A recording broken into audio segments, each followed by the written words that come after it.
Les poignets de dépulsaient sous la pression glaciale des menottes en métal serrées contre sa peau. Le sol sous lui était étonnamment rigide, émettant un bourdonnement métallique doux qui résonnait avec le pouls d'une source d'énergie invisible. L'air était stérile, teinté d'une légère odeur synthétique et extraterrestre.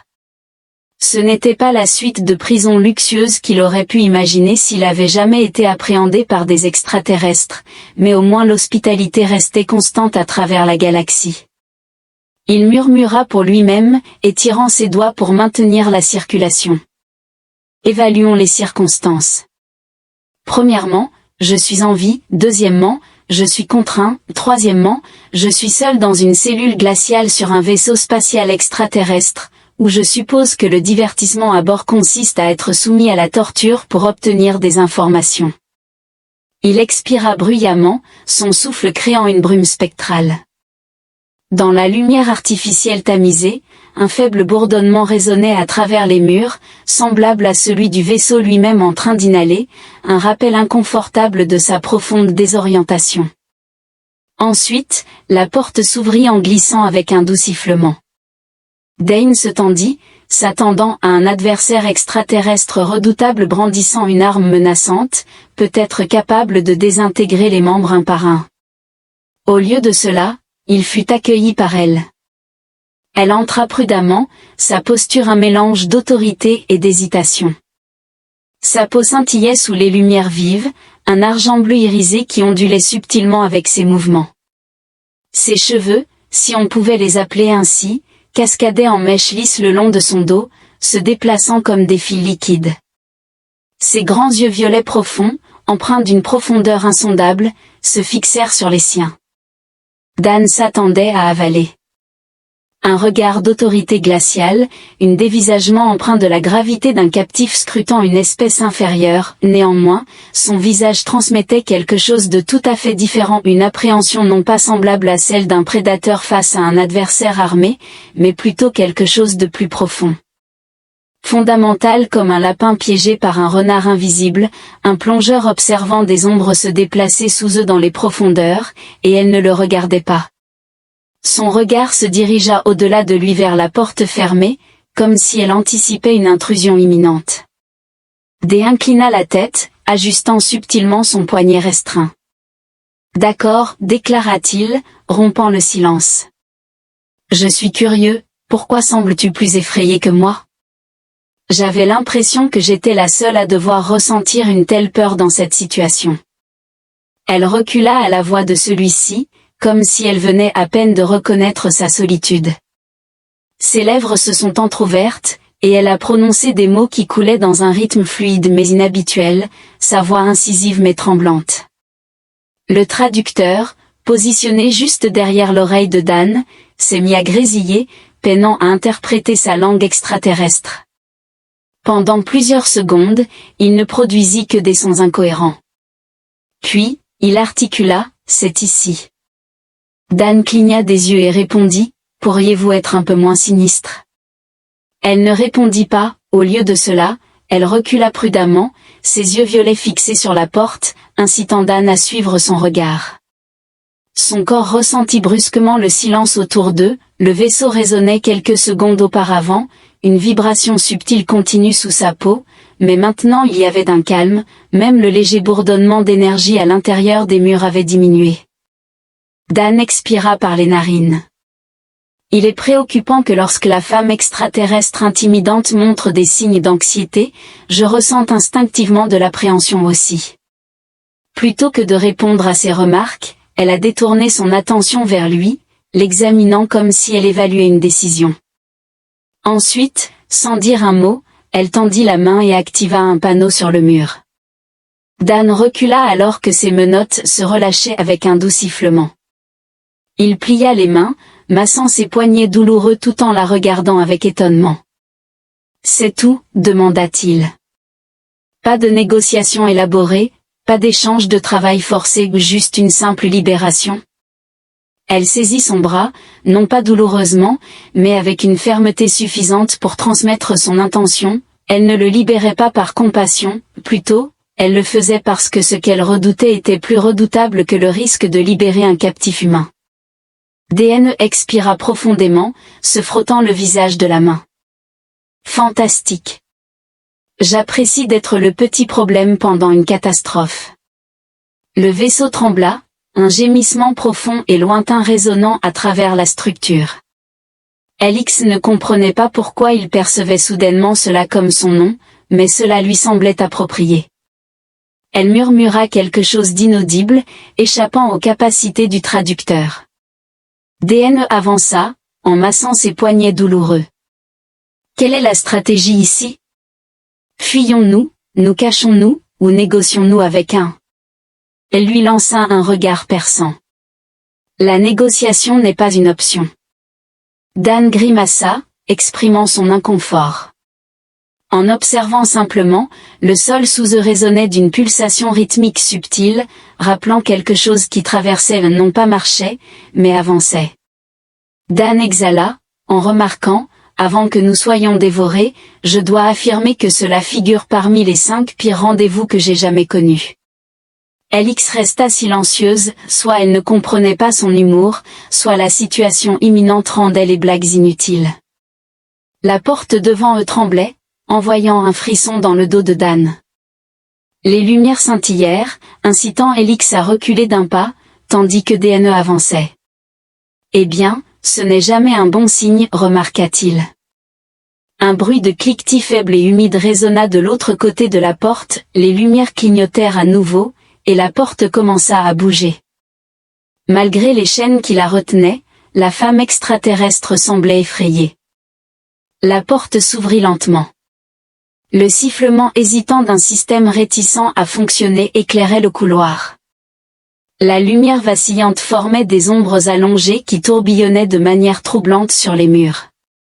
Dan ne se considérait pas comme un lâche, cependant, il était un ardent défenseur de la survie, et à ce moment-là, chaque facette de son intellect affirmait avec véhémence que rester immobile était une excellente stratégie.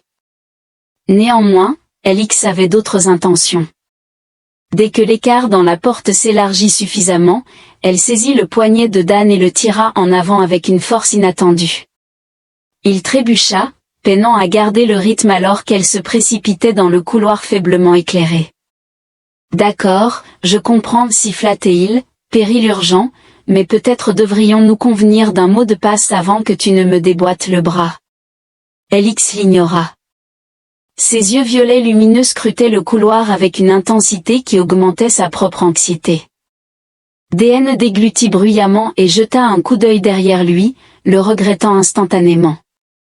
Les ombres près de la porte se déplacèrent, non pas de manière typique en clignotant, mais s'allongèrent et s'enroulèrent contre les murs, ressemblant à une entité sentiente qui venait de reconnaître sa proie tentant de fuir. « Sans vouloir vous alarmer, » murmura Dan, « mais je crois que l'essence même des ténèbres essaie de nous dévorer. » Alix lui lança un regard perçant. « Dépêche-toi. » Dit s'abstint de contester alors qu'ils couraient dans le couloir, leurs pas résonnant contre le sol en métal poli. Le vaisseau semblait étrangement désert, dépourvu de garde ou de défense automatique. Aucune indication ne suggérait qu'il se trouvait sur un vaisseau extraterrestre hostile. Enquête rapide. Dan exhala brusquement entre 2 pas, s'enquérant de l'emplacement de tout le monde. Alix ne répondit pas immédiatement. À la place, elle le guida dans une alcôve et activa un bouton sur le mur, révélant un écran holographique faiblement illuminé. Dan observa l'objet, perplexe face à la succession de symboles extraterrestres changeant pulsant en rouge et orange, qui identifiaient divers emplacements sur la carte. Alix fronça les sourcils, sa peau argentée et bleue reflétant sa confusion. Alors qu'elle murmurait dans sa langue natale, l'oreillette traductrice hésita avant de produire la phrase « s'est répandue trop vite ». Nous sommes seuls, Dan inspira profondément, exprimant son enthousiasme. Juste pour clarifier, par répandre, faites-vous référence au phénomène d'ombre troublant qui semble contredire les lois de la physique? Alix hésita avant de hocher la tête. Dan exhala, cool, juste pour vérifier. Le vaisseau trembla une fois de plus. Les murs craquaient comme s'ils étaient en désaccord, tandis que les lumières s'assombrissaient davantage, enveloppant tout le couloir dans un crépuscule troublant. Un léger déplacement se produisit au bout du couloir, se manifestant d'abord comme une ondulation, une perturbation dans l'air. Progressivement, l'obscurité se condensa, prenant une forme ni entièrement solide ni complètement fluide. Dans un moment d'urgence, le cœur de Dan s'emballa lorsqu'Elix saisit à nouveau son poignet.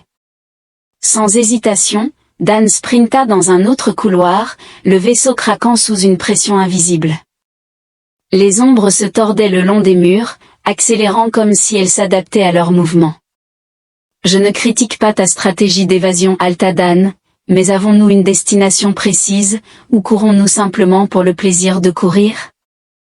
LVEC lui lança un regard méprisant tout en manipulant les commandes de verrouillage du pont d'ingénierie, affirmant la séquence correcte.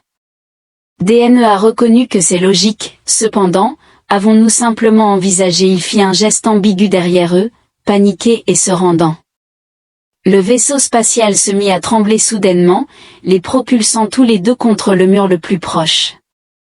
DN grogna alors que son épaule heurtait le métal froid, mais c'était préférable à ce qui les poursuivait. Elix murmura une malédiction. Dan grogna, exprimant sa frustration face à la possible défaillance de l'hyperpropulseur. Elbex resta silencieux, ce qui était probablement un signe de mauvais augure. Au lieu de cela, elle força une autre porte, découvrant un étroit puits de maintenance. Dee observa l'espace confiné, éclairé par un éclairage d'urgence intermittent. Je sais, remarqua-t-il en secouant la tête. J'ai regardé trop de films d'horreur pour entrer là-dedans de mon plein gré. Elix saisit le devant de sa chemise et le propulsa à l'intérieur, ce qui fit gesticuler Dan. C'est raisonnable, déclara-t-elle en le suivant à l'intérieur, fermant la porte derrière eux. Une fois fermé, le couloir extérieur fut plongé dans une obscurité totale. Pendant un bref instant, le silence régna, suivi d'un bruit de grattement lent et délibéré. Dan serra les mâchoires. Oh, splendide, ça peut sentir, commenta-t-il. Peur. Bien que Elix n'ait pas répondu, la tension de son corps transmettait tout ce qu'il avait besoin de comprendre. Et quelque chose effleura la porte, suivi à nouveau par le silence. Dan respira prudemment. Qu'est-ce que nous affrontons précisément? Pour le contexte, devrais-je envisager une terreur troublante et incompréhensible venue du cosmos, ou quelque chose de semblable à un fantôme de l'espace extrêmement hostile? Elix fit une pause puis murmura, pas un fantôme, pas vivant, pas mort, il apprend. Dan passa une main sur son visage, s'exclamant, oh super, c'est un cauchemar adaptatif. LVX activa une série de boutons sur son moniteur de poignet, générant une image holographique faible. Après l'avoir examinée brièvement, elle fit un geste vers l'avant, indiquant de se dépêcher. Dan exhala bruyamment. Tu exprimes cela comme si je prenais plaisir à fuir pour ma vie, néanmoins, il la poursuivit plus loin dans le conduit de maintenance, les murs se resserrant autour d'eux. L'air était dense, imprégné de l'arôme subtil du métal chauffé et d'une odeur organique sous-jacente, comme si le vaisseau lui-même transpirait. Pour un vaisseau de guerre, il ne donnait certainement pas une impression de sécurité. Ils ont rampé pendant ce qui semblait une éternité avant de surgir dans une autre zone expansive, celle-ci beaucoup plus grande et peuplée de rangées de panneaux de contrôle illuminés. Dan se leva avec hésitation et s'étira. C'était sans aucun doute la partie de la lave et le sol la plus abominable à laquelle j'ai jamais participé. LVX l'ignora, se dirigeant rapidement vers un terminal où elle commença à taper une succession rapide de commandes, son visage impassible. Dan se massa les tempes. Possédons-nous une stratégie, ou ne faisons-nous que cliquer sur des boutons arbitraires en espérant un résultat favorable? Elix lui lança un regard perçant, indiquant que si la contingentement échoue, le vaisseau doit être anéanti. J'avais espéré une réponse moins explosive. Le vaisseau trembla violemment une fois de plus, accompagné d'un bruit de grattement provenant du couloir derrière eux. Lerx murmura probablement une malédiction dans sa langue maternelle avant de retourner au panneau de commande.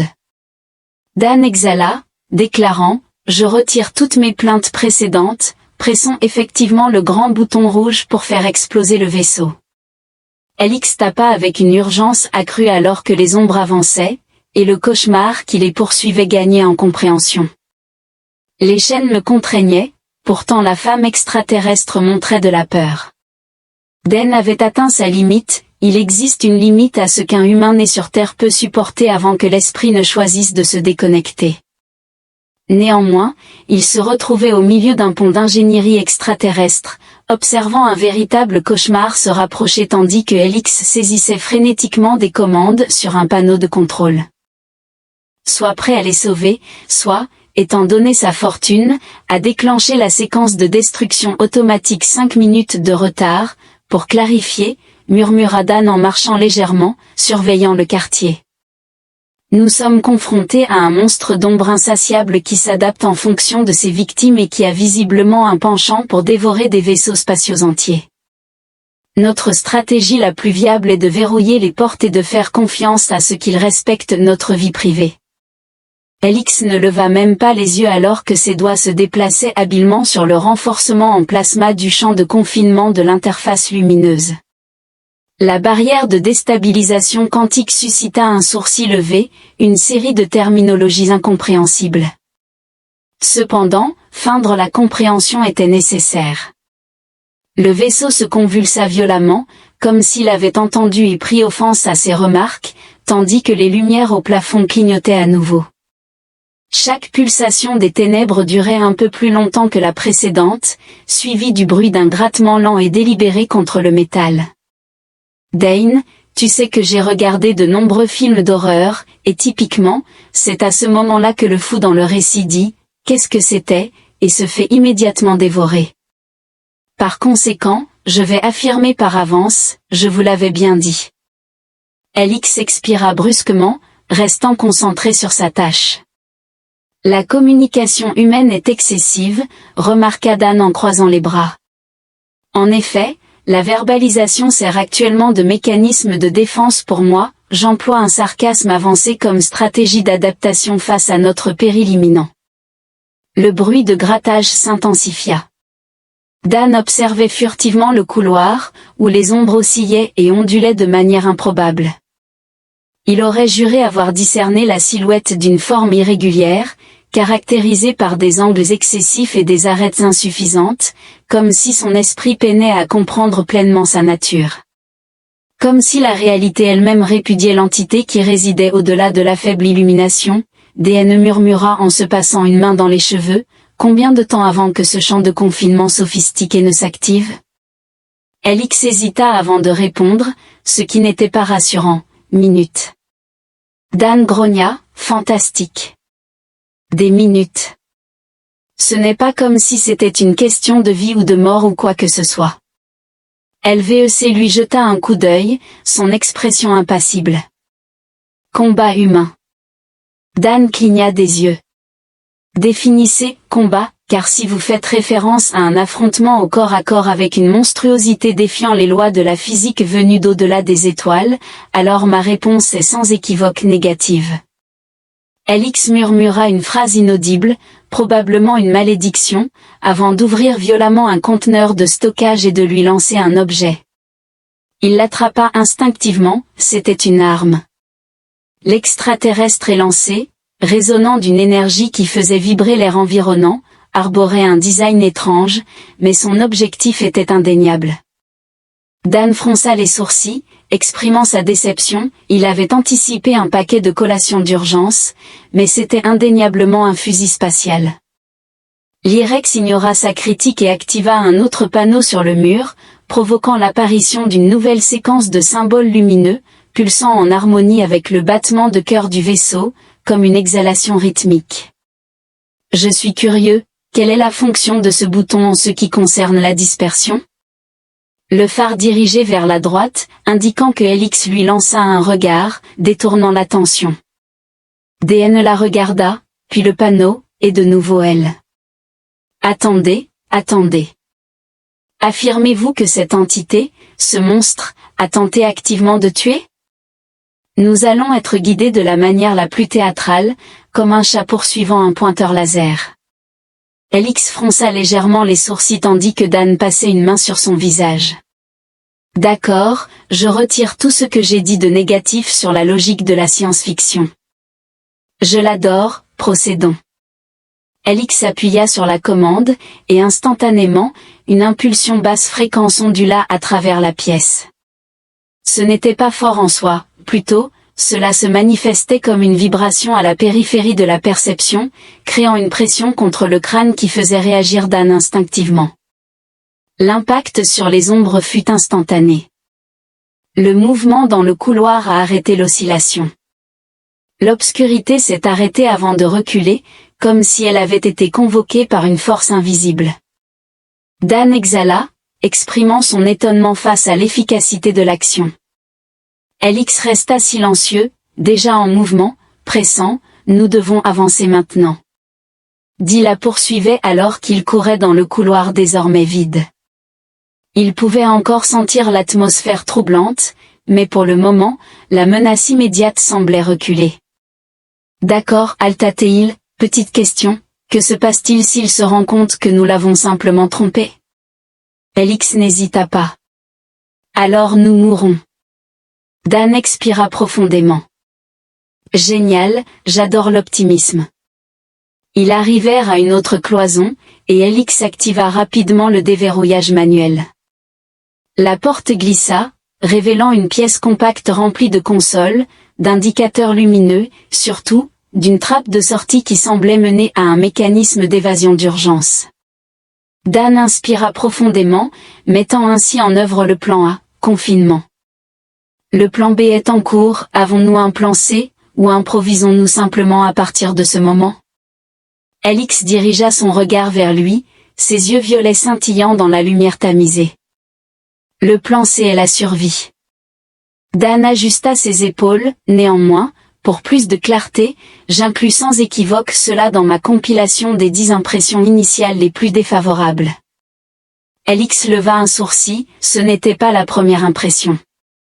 Dan fronça les sourcils, exprimant qu'il se souviendrait probablement de vous avoir rencontré auparavant, étant donné que toute cette situation cauchemardesque est tout à fait inoubliable. Alix fit une pause puis déclara doucement, « Vous ne vous en souvenez pas, mais vous devriez. » DN cligna des yeux, exprimant son épuisement face aux révélations cryptiques des extraterrestres. Il murmura alors que le vaisseau spatial gémissait, faisant trembler et se disperser les murs. Le phare leur avait accordé un bref répit, mais l'entité qui les poursuivait restait en liberté. Les chaînes me retenaient, alors j'ai interrogé la femme extraterrestre sur sa peur. La trappe de secours s'ouvrit avec un sifflement réticent, dévoilant un couloir faiblement éclairé que DN supposait mener à la baie des capsules de sauvetage. L'atmosphère était chargée de tension, pulsant d'une énergie invisible, comme si le vaisseau lui-même retenait son souffle. DN passa une main dans ses cheveux, tenant toujours l'arme extraterrestre que LVX lui avait précédemment confiée, et haletait en la regardant. Sommes-nous à l'étape du plan où la survie est assurée, ou sommes-nous encore plongés dans le domaine de l'improvisation chaotique?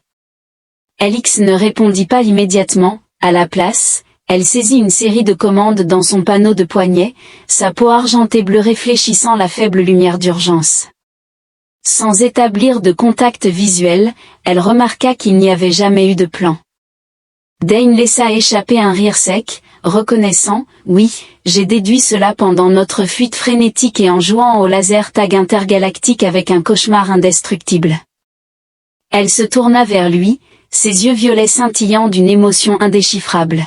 « Tu plaisantes, mais tu as peur. » Dane exhala, s'appuyant contre le mur. Oh, absolument terrifié. Cependant, la peur est considérablement plus gérable lorsqu'elle est entrecoupée d'une touche de sarcasme, sinon, je ne serais qu'un homme hurlant sans cesse, ce qui, je suppose, deviendrait assez agaçant. Alix inclina légèrement la tête, comme si elle réfléchissait à ses commentaires, puis observa, « Vous ne vous souvenez pas de moi. » DNE exprima son inquiétude, reconnaissant la mention précédente du sujet, mais suggéra de prioriser la survie. Elle ne contesta pas cela et dirigea plutôt son attention vers le tunnel devant elle. Les capsules sont à proximité, si le système fonctionne correctement, nous partirons, sinon, Dan compléta sa pensée, nous périrons tragiquement dans l'espace profond. Compris. Excellent.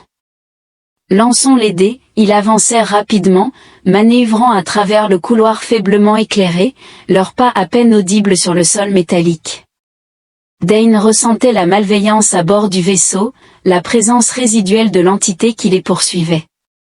Le balise de dispersion l'avait détourné, mais pour quelle durée?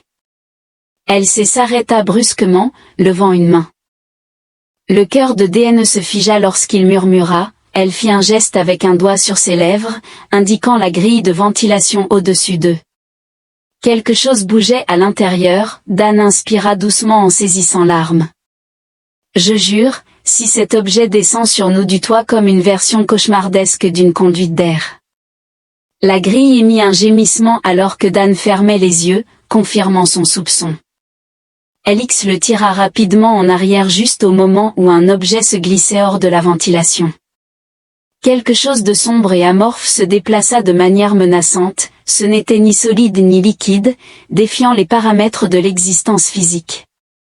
Dan déchargea instinctivement un éclair de plasma brûlant de son arme, qui frappa l'entité en plein vol.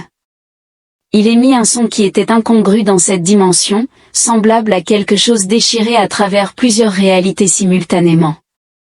Elix saisit le poignet de Dan, étouffant toute objection alors qu'il criait, avançant déjà vers la baie des capsules de sauvetage, qui se trouvait juste devant. Les portes peinaient à maintenir l'énergie. Elix saisit une commande sur son panneau de poignet, les forçant à s'ouvrir avec une dernière poussée d'énergie. À l'intérieur, une seule capsule restait, sa surface argentée lisse pulsant de lumière faible. L'interface attend un ordre d'activation. Dane s'est pratiquement effondré contre elle, exprimant sa gratitude pour la technologie fonctionnelle. Elix montra de l'hésitation. Dane observa l'expression sur son visage et fronça les sourcils, réalisant que l'expression était défavorable. « Que vas-tu révéler ?» Elle se tourna vers lui, et l'estomac de Dan se noua. « Tu dois plaisanter. » Elix resta silencieuse, à la place, elle recula lentement et saisit une série de commandes sur le panneau. Le système de capsules de sauvetage s'illumina, indiquant une préparation au lancement. L'esprit de Dan comprit ses actions, non, absolument pas. Je refuse de prendre la capsule pendant que tu restes derrière pour une dernière résistance théâtrale. Elle le regarda, une subtile lueur d'émotion évidente sur son visage, quelqu'un doit compléter l'enceinte. Dan serra les mâchoires, alors, nous restons ou partons ensemble. Elle ne contesta pas mais ne s'avança pas non plus vers le pot. Le navire gémit à nouveau. Les murs pulsaient comme un battement de cœur qui s'éteint, tout ce qui les poursuivait s'approchait. L'effet du balise de dispersion diminuait. Dan expira brusquement. D'accord, procédons de manière conventionnelle. Avant que Elix ne puisse répondre, il la saisit. Humain, s'exclama-t-elle, mais Dan l'avait déjà tournée vers la capsule, la poussant de force à l'intérieur avant qu'elle ne puisse résister. Elle le regarda, stupéfaite. Espèce d'imbécile. Dan sourit. Oui, les gens disent souvent ça. Il frappa alors violemment le panneau d'activation, et les portes se scellèrent immédiatement. Elix frappa contre le verre, criant quelque chose d'inaudible alors que le pod lançait sa séquence de lancement. DN recula, observant le compte à rebours clignoter sur l'interface. Il murmura, passant une main dans ses cheveux, c'est une décision atrocement mauvaise. Le pod fut alors lancé, filant loin du vaisseau de guerre, tranchant le vide spatial comme une comète. Dane expira, roulant les épaules. D'accord, vaisseau cauchemar, toi et moi allons nous engager. Il se tourna vers le console le plus proche, la contin-moment était l'objectif. Le vaisseau se détériorait, se désintégrait de l'intérieur, mais il n'était pas irrécupérable. S'il pouvait isoler l'infection, confiner la créature dans une boucle de rétroaction, déstabiliser son emprise sur le royaume physique, peut-être pourrait-il empêcher sa prolifération. Plus probablement, cependant, il serait transformé en soupe intergalactique. Dan se sourit à lui-même, contemplant la sortie théâtrale qu'il ferait. Il craqua ses jointures et commença sa tâche. 2 jours plus tard, Dan ouvrit les yeux sur un ciel lumineux et étrange au-dessus de lui. La sensation de sable sous ses doigts et le bourdonnement lointain des moteurs extraterrestres provoquèrent un gémissement alors qu'il se redressait, révélant une silhouette familière se tenant au-dessus de lui. Avec une peau argentée bleue et des yeux violets, « Elix, tu es en vie ?» remarqua TL, une légère trace de soulagement évidente dans sa voix. Dan cligna des yeux, répondant « Je ne m'attendais pas à ce retournement de situation. » Elle haussait un sourcil, ajoutant « Tu as approprié ma capsule de sauvetage. » DN sourit et répondit « De rien » en secouant la tête. Bêtement, Dan s'est allongé sur la plage, regardant le ciel. Alors, que se passe-t-il ensuite? Elix fit une pause avant de répondre. Doucement, elle dit, maintenant nous discutons, à quoi Dan rétorqua avec mépris, oh, tant mieux, j'adore le dialogue, et pour la première fois, Larx faillit sourire.